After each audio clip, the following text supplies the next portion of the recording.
অনেক সমর্থক তারা পাঁচিলে উঠে গেল, হেরে গেলে বিজেপি, জিতে গেলে তৃণমূল হয়ে যাব। আবার কিতকিত খেলা শুরু হবে। শুধু রামের কাছে হামাগুড়ি দিয়ে দেশ রক্ষা করা যাবে না। গণনা শুরু হলো কিতকিত খেলার মতো। কেমন জানেন? গণনা শুরু, কিতকিত কিতকিত কিতকিত কিতকিত কিতকিত কিতকিত কিতকিত কিতকিত কিতকিত। 70-এ আটকে গেল, বিজেপি 70 পেল। মমতা বন্দ্যোপাধ্যায় 213টা আসন নিয়ে দ্বিতীয়বারের মুখ্যমন্ত্রী আপনারা করলেন। আপনাদের বিধায়ককে জেতালেন, আমাকে জেতালেন, আপনারা জঙ্গলমহলকে পুরো তৃণমূল কংগ্রেস জয়যুক্ত করলো। আবার কিতকিত খেলা শুরু হবে। আবার পুলিশ আসবে, আবার বুটের আওয়াজ শুনতে পাবেন, আবার ভোট দিতে যাবেন, আবার গণনা হবে। এবারের গণনায় কিতকিত খেলাতে 10-এর নিচে বিজেপি নেমে যাবে। তার বেশি ভোট পশ্চিম বাংলার মানুষ দেবে না। যারা মানুষের কথা ভাবে না, যারা মানুষের হৃদয়ের কথা ভাবে না, যারা মায়েদের কথা ভাবে না, যারা যুবকের কথা ভাবে না, যারা জঙ্গলমহলের কথা ভাবে না, যারা শান্তির কথা ভাবে না, যারা মানুষের রুচির কথা ভাবে না, যারা হামাগুড়ি দেয় না, এখন ভোট পাবে না। রামের কাছে গড়াগড়িকে পাপ নির্জন করার চেষ্টা করছে। আমরা ভারতবাসী, আমি দুর্গা পূজা করব, আমি কালী পূজা করব, আমি মনসা পূজা করব, আমি জাহের স্থান যাব, আমি আল্লাহর কাছে যাব, আমি যিশুর কাছে যাব। এটা ভারতবর্ষ, যে যা ধর্ম সে পালন করবে। শুধু রামের কাছে হামাগুড়ি দিয়ে দেশ রক্ষা করা যাবে না। বিজেপি তো বলেছিল, প্রধানমন্ত্রী বলেছিল উন্মাদের মতো, ঘন্টা বাজাও করোনা সেরে যাবে।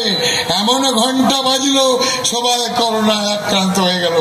এই ধাপ্পাবাজদের কথা শুনে দেশ চলতে পারে না। দেশের সংবিধান আছে, সংবিধানকে এরা ভেঙে দেওয়ার চেষ্টা করছে। টাকা এরা বন্ধ করে দিয়েছে।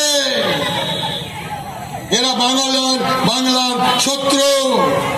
বাংলাকে এরা পছন্দ করে না, বাংলার প্রতি প্রতিহিংসা চায়। তাই এদেরকে একটিও ভোট নয়। কেন চায়? গত বছর নির্বাচন হয়েছিল, আপনারা জানেন। দিল্লি থেকে প্রধানমন্ত্রী, স্বরাষ্ট্রমন্ত্রী, যোগী মন্ত্রী, বিহারি মন্ত্রী, গুজরাটি মন্ত্রী দিল্লি থেকে কলকাতা দৌড়ে দৌড়ে আসছিল, আর এসে মমতা বন্দ্যোপাধ্যায়কে গালাগাল করছিল। মমতা হটাও, মমতা হটাও। মমতা পড়ে গেল, মমতা চলে গেল, নির্বাচনে হেরে যাবে। বহু মানুষ চিন্তায় হলো সেই তো কি হবে বাংলায়। অনেক সমর্থক তারা পাঁচিলে উঠে গেল, হেরে গেলে বিজেপি, জিতে গেলে তৃণমূল হয়ে যাব। এমন যায় যায় অবস্থা। ভোট হলো, 4টা লোককে লাইনে দাঁড়িয়ে বিজেপি সিআরপিএফ গুলি করে মেরে দিল। তাতেও ক্ষান্ত হলো না, বলল 200 আসন পাবে বিজেপি, মমতা হেরে যাবে। নির্বাচন শেষ, গণনা শুরু। আপনারা কিতকিত খেলা শিখেছেন। গণনার দিনে আমি জিতলাম 14,000 ভোটে। আমাকে 4 ঘন্টা আটকে দিল, আমাকে সার্টিফিকেট দিতে চাইল না। যখন শুনলো জঙ্গলমহলের আদিবাসীরা কার ঘরক নিয়ে আসছে, যেটা আছে তোমাকে আসন আমাকে দিতে হবে, সার্টিফিকেট দিতে হবে, ভয়ে আমাকে 4 ঘন্টা পর জেতার সার্টিফিকেট দিল। এরা কিতকিত খেলা শুরু করলো। কোথাও কোথাও লোডশেডিং করে জোর করে জেতার চেষ্টা করলো। গণনা শুরু। সকালবেলায় টিভিতে দেখা গেল সারা পশ্চিম বাংলায় তৃণমূল কংগ্রেস এগিয়ে আছে। সিপিএম মাথা চাপড়াতে শুরু করলো, বললো আমরা জিতে যাব, আমাদের আসন বাড়বে, লোডশেডিং হয়েছে, দেখি গণনা হোক। গণনা শুরু হলো কিতকিত খেলার মতো।